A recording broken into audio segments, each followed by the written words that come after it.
ఈ మాటలు వింటున్న నా ప్రియ దేవుని బిడ్డ, నీ జీవితంలో నీకున్న బాధలను బట్టి, సమస్యలను బట్టి, పోరాటాలను బట్టి మనుషుల యొద్దకు వెళ్ళి నీ బాధ, నీ పోరాటం, నీ సమస్యలు చెప్పుకుంటున్నావా?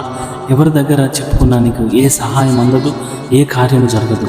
కాబట్టి నువ్వు ఎవరితో చెప్పుకోవాలంటే ఇర్మీయా గ్రంథము 33వ అధ్యాయం 3వ వచనం, నాకు మొరపెట్టుము, నేను నీకు ఉత్తరం ఇచ్చేదను. దేవునికి మహిమ కలుగును గాక.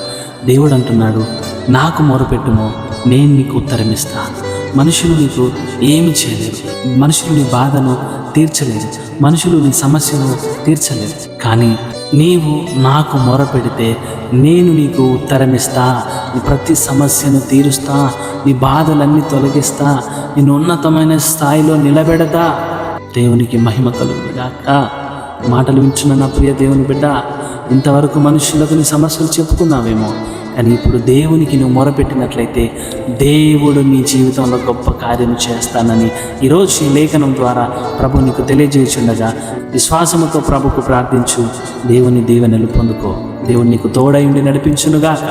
ఆమేన్. Praise the lord.